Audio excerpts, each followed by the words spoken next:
Can you tell me about the night of October 18th, 1977, the game in which you wrapped up the World Series essentially yourself with 3 swings and 3 home runs, what your mindset was arriving in the old Yankee Stadium that night? You know, when I went to the ballpark that day, I knew it was Game 6, and I never really liked to play. I was in couple Game 5s with Oakland, Game 7s with Oakland. I never liked the game to go to the 7th game or the 5th game or the finals, because then you'd leave the chance of an umpire missing a call, a bad bounce, somebody having a fluke good day.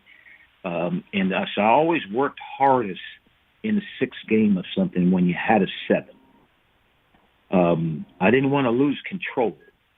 And so when I went to the ballpark, I had this unbelievable batting practice. I always hit last. You know, when the 2 field teams came on the field, the stadium was full in the World Series, and I hit the last 5 minutes. And I probably took 50 swings and hit 40 balls in the seats within a 50-feet radius in right center. When I walked out of the batting cage, and it was 3-4 deep with crowd around the media around the cage, I got a standing ovation from the crowd. And I said to Dave Anderson, the great sports writer with the Times, and Dick Young, the great writer, and Post. Jim Murray from the Los Angeles Times. I said to both 3 of them, they were watching, they said, "Boy, Reggie, what an exhibition." I said, "Yeah, I hope I didn't leave it here." Mm-hmm. You did not. I hope it's there later. And sure enough, it was there. And I tell you, on the last home run, I was sitting in the on-deck circle, and I saw them go to the mound and bring in Charlie Huff. Right, knuckleballer. And I looked around the stadium, and in my career, I probably already had 15 homers off knuckleballers. Wilbur Wood, Negro, Hoyt Wilhelm, Eddie Fisher, Steve Hargan.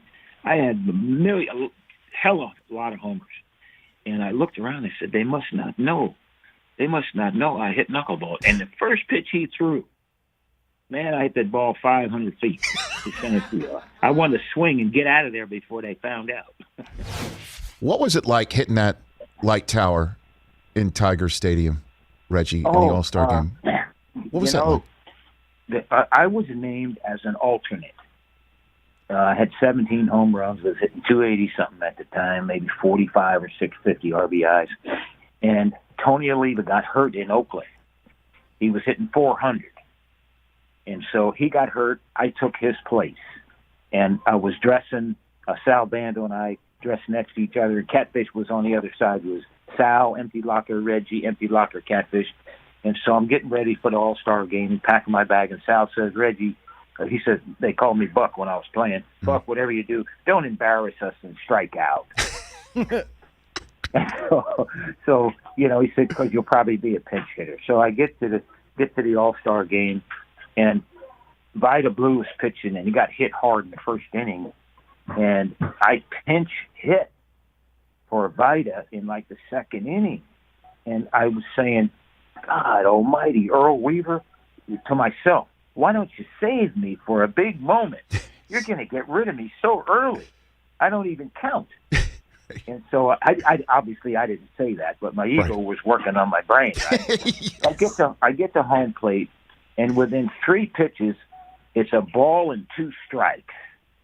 And I stepped out of the batter's box, and I just had some brand new bats made by Adirondack. But Joe Torre's brother, Joe Torre was a third baseman for the National League. Mm-hmm. And Joe Torre's brother, Frank Torre, was a senior executive at Rawlings, and he took care of some special bats. He made me some special bats that day, 35.5 inches long, and the handle was certain XYZ, but it was 37.5 ounces. And so I stepped out of the batter's box, and I said, "Damn, Sal says not to strike out." That's what was on my mind. 1 ball and 2 strikes. And so I choked up a half an inch, and I didn't choke up before that, even in Little League, and I never choked up after that. I choked up 1 inch or half an inch at that at bat, and bingo, I hit the ball up over the stadium, over the roof, but it hit the light stanchion. And I kind of surprised myself because the ball just jumped off the bat. The wind was blowing out, and I rounded the bases like I was King Kong. I felt so good. Willie McCovey was on first base, and Ernie Banks was at shortstop, and Torrey was at third. Johnny Bench was catching. And I just really felt so good because all those guys were my idols, and I'd done something pretty good. I didn't really know how far the ball went. I kind of watched it, but I lost sight of it. But you did, rounding the bases, you were aware it hit the lights, right, at Tiger Stadium? You were? No, I wasn't. I thought the ball went over the roof. Because the light tower sat on top of the roof.